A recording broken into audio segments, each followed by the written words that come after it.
ओम नमो भगवते वासुदेवाय। श्रीमद् भगवत गीता के 5वें अध्याय का महत्व। श्री भगवान जी कहते हैं, देवी अब सब लोगों द्वारा सम्मानित 5वें अध्याय का महत्व संक्षेप में बतलाता हूँ, सावधान होकर के सुनो। मदर देश में पुरुकुतसपुर नामक एक नगर है। उसमें पिंगल नाम का एक ब्राह्मण रहता था।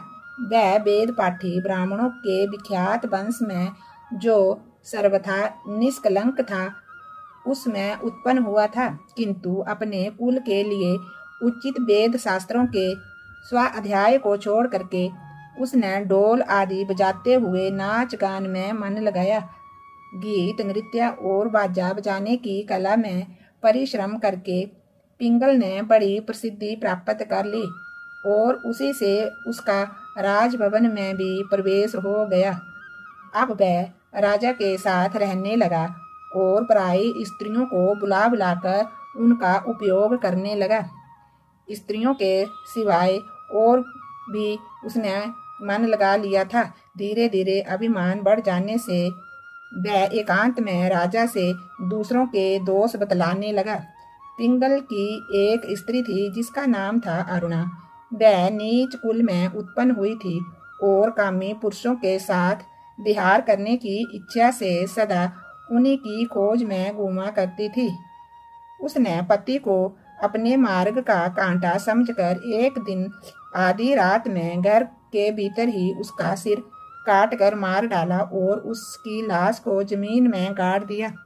इस प्रकार प्राणों से वियुक्त होने पर वह यमलोक में पहुंचा और भीषण नरकों का उपयोग करके निर्जन वन में गिद्ध का जन्म लिया। अरुणा भी भगंदर रोग से अपने सुंदर शरीर को त्याग कर घोर नरक भोगने के पश्चात उसी वन में सूखी हुई। एक दिन वह दाना चुगने की इच्छा से इधर उधर फुदक रही थी। इतने में ही उस गिद्ध ने पूर्व जन्म के बैर का स्मरण करके उसे अपने तीखे नखों से फाड़ डाला। सूखी घायल होकर के पानी से भरी हुई मनुष्य की खोपड़ी में गिरी।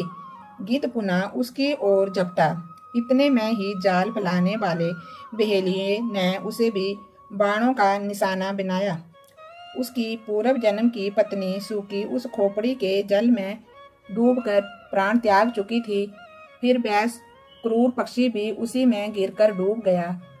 तब यमराज के दूत उन दोनों को यमराज के लोक में ले गए। वहां अपने पूर्वकृत पाप कर्म को याद करके दोनों ही भयभीत हो रहे थे। उसके बाद यमराज ने जब उनके घृणित कर्मों पर दृष्टिपात किया तब उन्हें मालूम हुआ कि मृत्यु के समय अचानक खोपड़ी के जल में स्नान करने से इन दोनों का पाप नष्ट हो चुका है। तब उन्होंने उन दोनों को अपने मनवांछित लोकों में जाने की आज्ञा दी। ये सुनकर के अपने पाप को याद करते हुए वे दोनों बड़े विस्मय में पड़ गए और पास जाकर के धर्मराज के चरणों में प्रणाम करके पूछने लगे, भगवान, हम दोनों ने पूर्व जन्म में अत्यंत घृणित पाप का संचय किया था, फिर हमें मनवांछित लोकों में भेजने का क्या कारण है, बतलाइए। यमराज ने कहा, गंगा के किनारे बट नामक एक उत्तम ब्रह्म ज्ञानी रहते थे। वे एकांत से भी ममता रहित, शांत, विरक्त और किसी से भी द्वेष न रखने वाले थे। प्रतिदिन गीता के 5वें अध्याय का जप करना उनका सदा का नियम था। 5वें अध्याय को श्रवण कर लेने पर महापापी पुरुष भी सनातन ब्रह्मा का ज्ञान प्राप्त कर लेता है। उसी पुण्य के प्रभाव से शुद्ध चित होकर उन्होंने अपने शरीर का परित्याग किया था। गीता के पाठ से जिनका शरीर निर्मल हो गया था, जो आत्म ज्ञान प्राप्त कर चुके थे, उन्हीं महात्मा की खोपड़ी का जल पाकर तुम दोनों पवित्र हो गए हो। अतः अब तुम दोनों मनोवांछित लोकों को जाओ, क्योंकि गीता के 5वें अध्याय के महत्व से तुम दोनों शुद्ध हो गए हो। श्री भगवान जी कहते हैं, सबके प्रति समान भाव रखने वाले धर्मराज के द्वारा इस प्रकार समझाए जाने पर ये दोनों बहुत प्रसन्न हुए और विमान पर बैठकर वैकुंठ धाम को चले गए। बोलिए विष्णु भगवान की जय। श्रीमद् भगवत गीता के 6ठे अध्याय का महत्व। श्री भगवान जी कहते हैं, सुमुखी, अब मैं 6ठे अध्याय का महत्व बतलाता हूँ, जिसे सुनने वाले मनुष्यों के लिए मुक्ति करतलगत हो जाती है। गोदावरी नदी के तट पर प्रतिष्ठानपुर नामक एक विशाल नगर है, जहाँ मैं पिपलेश के नाम से विख्यात होकर के रहता हूँ। उस नगर में जानश्रुति नामक एक राजा रहते थे, जो भूमंडल की प्रजा को अत्यंत प्रिय थे। उनका प्रताप मार्तंड मंडल के प्रचंड तेज के समान जान पड़ता था। प्रतिदिन होने वाले उनके यज्ञ के धुएं से नंदन वन के कल्प वृक्ष इस प्रकार काले पड़ गए थे, मानो राजा की असाधारण दानशीलता देखकर वे लज्जित हो गए हों।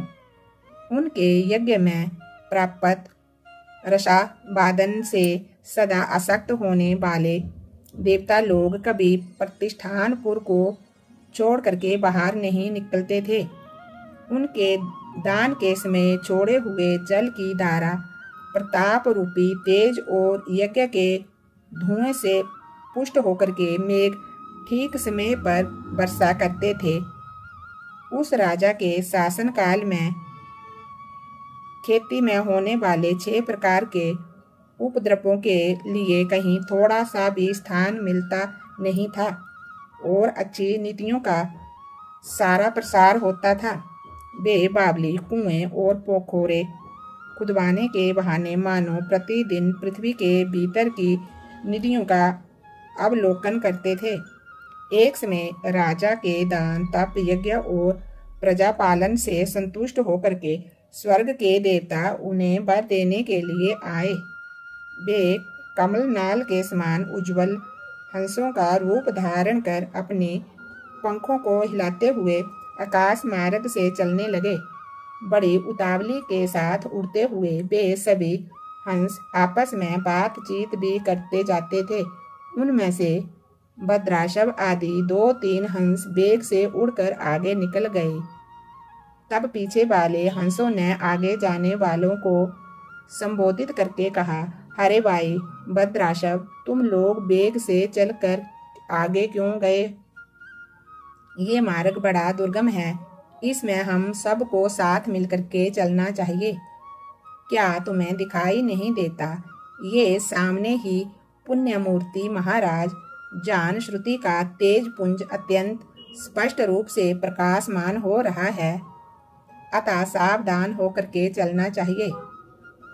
पीछे वाले हंसों के वचन सुनकर के आगे वाले हंस पड़े और उच्च स्वर से उनकी बातों की अवहेलना करते हुए बोले, अरे भाई, क्या इस राजा जानश्रुति का तेज ब्रह्मावादी महात्माओं रैकव के तेज से भी अधिक तीव्र है क्या? हंसों की ये बातें सुनकर के राजा जानश्रुति अपने ऊंचे महल की छत से उतर गए और सुखपूर्वक आसन पर विराजमान हो अपने सारथी को बुलाकर बोले, जाओ महात्मा रैकव को यहाँ लेकर के आओ।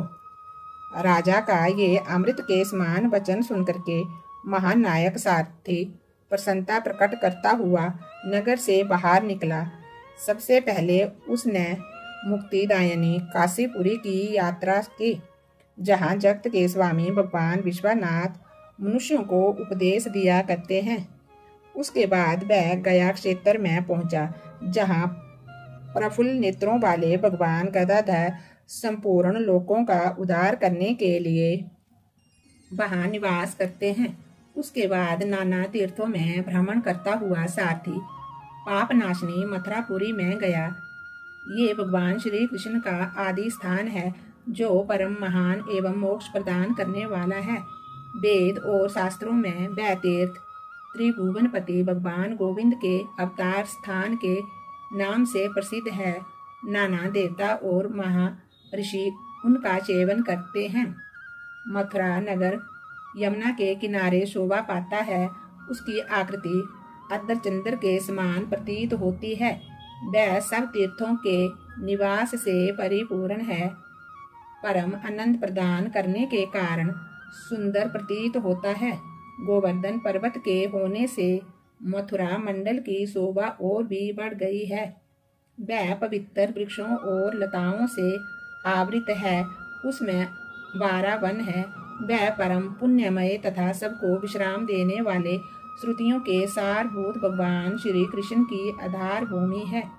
उसके बाद मथुरा से पश्चिम और उत्तर दिशा की ओर बहुत दूर तक जाने पर सारथी को काश्मीर नामक नगर दिखाई दिया, जहाँ शंख के समान उज्जवल गगनचुंबी महलों की पंक्तियां भगवान शंकर के अट्टहास की भांति शोभा पाती है, जहाँ ब्राह्मणों के शास्त्रीय आलाप सुनकर के मूक मनुष्य भी सुंदर वाणी और पदों का उच्चारण करते हुए देवता के समान हो जाते हैं, जहाँ निरंतर होने वाले यज्ञ धूम से व्याप्त होने के कारण आकाश मंडल मेघों से धुलते रहने पर भी अपनी कालिमा नहीं छोड़ता, जहाँ उपाध्याय के पास आकर के छात्र जन्मकालीन अभ्यास से ही संपूर्ण कलाएं स्वतः पढ़ लेते हैं, तथा जहाँ माणिकेश्वर नाम से प्रसिद्ध भगवान चंद्रशेखर देहधारियों को वरदान देने के लिए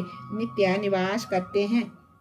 काश्मीर के राजा माणिकेश्वर ने समस्त राजाओं को जीतकर भगवान शिव का पूजन किया था, तभी से उनका नाम माणिकेश्वर हो गया था। उन्हीं के मंदिर के दरवाजे पर महात्मा रैकब एक छोटी सी गाड़ी पर बैठे अपने अंगों को खुजलाते हुए वृक्ष की छाया का सेवन कर रहे थे। इसी अवस्था में सारथी ने उन्हें देखा। राजा के बताए हुए भिन्न भिन्न चिन्हों से उसने शीघ्र ही रैकब को पहचान लिया और उनके चरणों में प्रणाम करके कहा, ब्राह्मण, आप किस स्थान पर रहते हैं? आपका पूरा नाम क्या है? आप तो सदा अपनी इच्छा से विचरने वाले हैं, फिर यहाँ किस लिए ठहरे हैं? इस समय आपका क्या करने का विचार है? सारथी के ये वचन सुनकर के परम आनंद में निमग्न महात्मा रैकब ने कुछ सोचकर उनसे कहा, यद्यपि हम पूर्व काम हैं, हमें किसी वस्तु की आवश्यकता नहीं है, तो भी कोई भी हमारी मनोवृत्ति के अनुसार परिचर्या कर सकता है। रैकब के हार्दिक अभिप्राय को आदर पूर्वक ग्रहण करके सारथी धीरे से राजा के पास चल दिए। वहां पहुंचकर राजा को प्रणाम करके उनसे हाथ जोड़ करके सारा समाचार निवेदन किया। उस समय स्वामी के दर्शन से उनके मन में बड़ी प्रसन्नता थी। सारथी के वचन सुनकर के राजा के नेत्र आश्चर्य से चकित हो उठे। उनके हृदय में रैकब का सत्कार करने की श्रद्धा जागृत हुई। उन्होंने 2 खच्चरियों से जुती हुई एक गाड़ी लेकर के यात्रा की, साथ ही मोती के हार, अच्छे अच्छे वस्त्र और 1000 गायें भी ले ली। काश्मीर मंडल में महात्मा रैकब जहाँ रहते थे, उस स्थान पर पहुंचकर राजा ने सारी वस्तुएं उनके आगे निवेदन कर दी और पृथ्वी पर पड़कर साष्टांग प्रणाम किया। महात्मा रैकब अत्यंत भक्ति के साथ चरणों में पड़े हुए राजा जान श्रुति पर कुपित हो करके बोले, हे दुष्ट राजा, तू क्या मेरा वृतांत नहीं जानता? ये खच्चरियों से जुती हुई अपनी ऊंची गाड़ी ले जा। ये बस्तर, ये मोतियों के हार और ये दूध देने वाली गायें स्वयं ही ले जा। इस तरह आज्ञा देकर के रैकब ने राजा के मन में भय उत्पन्न कर दिया। तब राजा ने शाप के भय से महात्मा रैकब के दोनों चरण पकड़ लिए और भक्ति पूर्वक कहा, ब्राह्मण, मुझ पर प्रसन्न होइए। भगवान, आप में ये अद्भुत महात्म कैसे आया? प्रसन्न होकर के मुझे ठीक ठीक बतलाइए। रैकब ने कहा, राजन, मैं प्रतिदिन गीता के 6ठे अध्याय का जाप करता हूँ। इसी से मेरी तेजो राशि देवताओं के लिए भी दुस्साह है। उसके बाद परम बुद्धिमान राजा जान श्रुति ने यत्न पूर्वक महात्मा रैकब से गीता के 6ठे अध्याय का अभ्यास किया। इसी से उन्हें मोक्ष की प्राप्ति हुई। इधर रैकब की भगवान मणिकेश्वर के समीप मोक्षदायक गीता के 6ठे अध्याय का जप करते हुए सुख से रहने लगे। हंस का रूप धारण करके वरदान देने के लिए आए हुए देवता भी विस्मित होकर के स्व इच्छा के अनुसार वहां से चले गए। जो मनुष्य सदा एक ही इस अध्याय का जप करता है वह भी भगवान विष्णु के ही स्वरूप को प्राप्त हो जाता है, इसमें तनिक भी संदेह नहीं है। बोलिए विष्णु भगवान की जय, कृष्ण भगवान की जय। ओम नमो भगवते वासुदेवाय। ओम नमो भगवते वासुदेवाय। श्रीमद् भगवत गीता के 7वें अध्याय का महत्व। भगवान शिव कहते हैं, पार्वती अब मैं 7वें अध्याय का महत्व बतलाता हूँ, जिसे सुनकर कानों में अमृत रस भर जाता है। पाटलिपुत्र नामक एक दुर्गम नगर है, जिसका गोरपुर द्वार बहुत ही ऊंचा है। उस नगर में शंकुकरण नामक एक ब्राह्मण रहता था। उसने वैश्यावृत्ति का आश्रय लेकर के बहुत धन कमाया, किंतु न तो कभी पितरों का तर्पण किया और न देवताओं का पूजन किया। वह धन उपार्जन में तत्पर होकर के राजाओं को ही बोझ दिया करता था। एक समय की बात है, उस ब्राह्मण ने अपना चौथा विवाह करने के लिए पुत्रों और बंधुओं के साथ यात्रा की। मार्ग में आधी रात के समय जब वह सो रहा था, एक सर्प ने कहीं से आकर के उसकी बाह में काट लिया। उसके काटते ही ऐसी अवस्था हो गई कि मणि मंत्र और औषधि आदि से भी उसके शरीर की रक्षा असाध्य जान पड़ी। उसके बाद कुछ ही क्षणों में उसके प्राण पखेरु उड़ गए। फिर बहुत समय के बाद वह प्रेत सर्प योनि में उत्पन्न हुआ। उसका चित्त धन की वासना में बंधा था। उसने पूर्व वृत्तांत को स्मरण करके सोचा, मैंने जो घर के बाहर करोड़ों की संख्या में अपना धन गाड़ दिया है, उससे इन पुत्रों को वंचित करके स्वयं ही उसकी रक्षा करूंगा। एक दिन सांप की योनि से पीड़ित होकर के पिता ने सपन में अपने पुत्रों के समक्ष आकर के अपना मनोभाव बताया। तब उसके पुत्रों ने सवेरे उठ करके बड़े विस्मय के साथ एक दूसरे से सपन की बातें कही। उनमें से मंझला पुत्र कुदाल हाथ में लिए घर से निकला और जहां उसके पिता सर्प योनि धारण करके रहते थे, उस स्थान पर गया। यद्यपि उसे धन के स्थान का ठीक ठीक पता नहीं था, तो भी उसने चिन्हों से उसका ठीक निश्चय कर लिया और लोभ बुद्धि से वहां पहुंचकर बामी को खोदना आरंभ किया। तब उस बामी से बड़ा भयानक सांप प्रकट हुआ और बोला, ओ मूढ़, तू कौन है? किस लिए आया है? क्यों बिल खोद रहा है? अथवा किसने तुझे भेजा है? ये सारी बातें मेरे सामने बता। पुत्र बोला, मैं आपका पुत्र हूँ, मेरा नाम शिव है। मैं रात्रि में देखे हुए सपन से विस्मित होकर के यहाँ का सुवर्ण लेने के कौतूहल से आया हूँ। पुत्र की ये लोक निंदित वाणी सुनकर के वह सांप हंसता हुआ उच्च स्वर से इस प्रकार सपन वचन को सुनकर बोला, यदि तू मेरा पुत्र है तो मुझे शीघ्र ही बंधन से मुक्त कर। मैं पूर्व जन्म के गाड़े हुए धन के लिए यहाँ सर्प योनि से उत्पन्न हुआ हूँ। पुत्र ने पूछा, पिताजी, आपकी मुक्ति कैसे होगी? इसका उपाय मुझे बतलाइए, क्योंकि मैं इस रात में सब लोगों को छोड़कर आपके पास आया हूँ।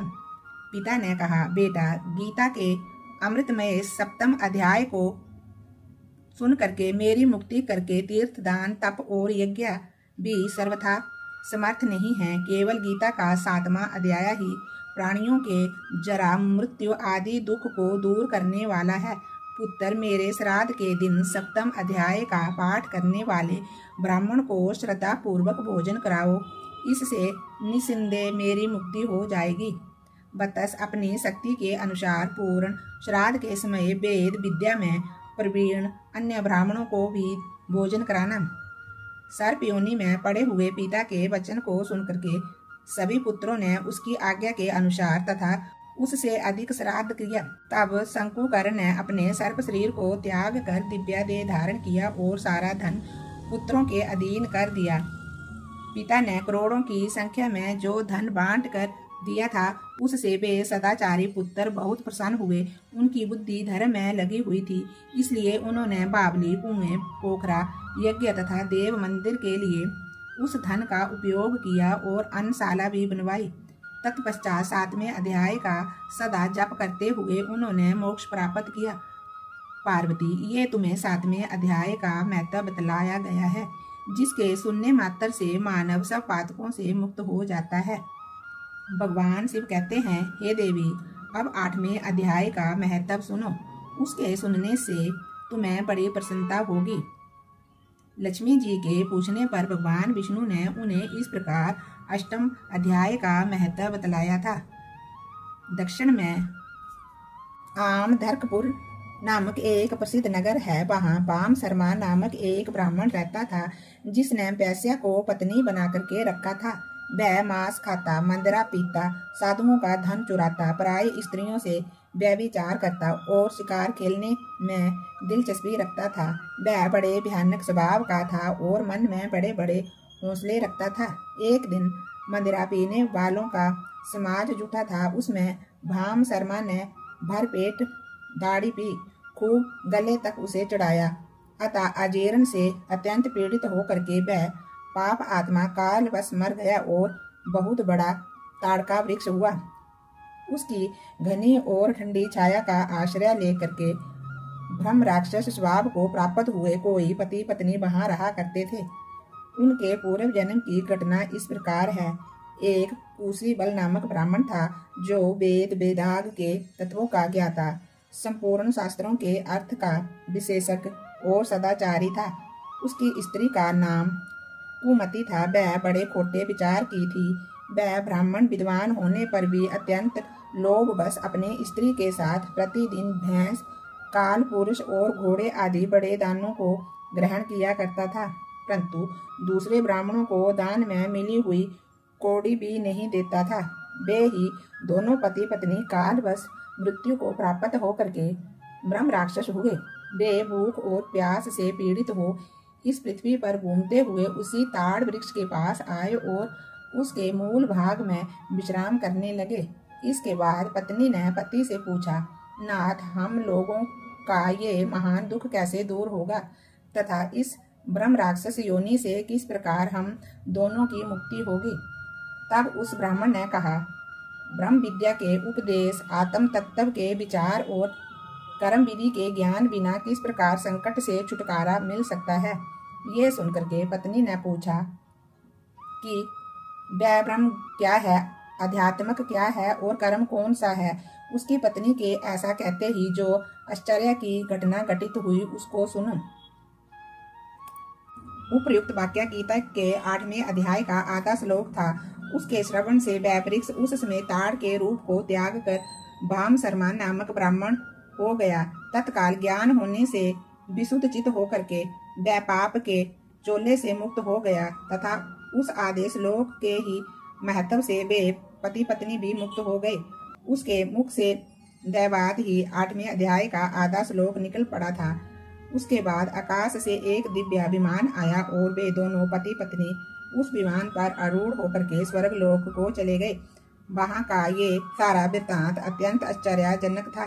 उसके बाद उस बुद्धिमान ब्राह्मण भाम शर्मा ने आदर पूर्वक उस आदेश श्लोक को लिखा कि देव देव जनार्दन की आराधना करने की इच्छा से वह मुक्तिदायिनी काशीपुरी में चला गया। वहां उस उदार बुद्धि वाले ब्राह्मण ने बाहरी तपस्या की। उस समय क्षीर सागर की कन्या भगवती लक्ष्मी ने हाथ जोड़कर देवताओं के भी देवता जगतपति जनार्दन से पूछा, नाथ, आप सहसा नींद त्याग कर खड़े क्यों हो गए? तब भगवान विष्णु बोले, हे देवी, काशीपुरी में भागीरथी के तट पर बुद्धिमान ब्राह्मण भाम शर्मा मेरे भक्ति रस से परिपूर्ण होकर के अत्यंत कठोर तपस्या कर रहा है।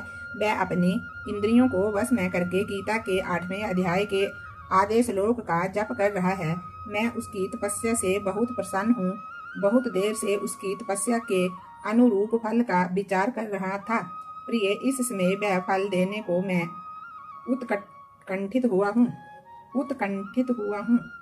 पार्वती जी ने पूछा, भगवान श्री हरि सदा प्रसन्न होने पर भी जिसके लिए चिंतित हो उठे थे, वह भगवत भाव शर्मा ने कौन सा फल प्राप्त किया?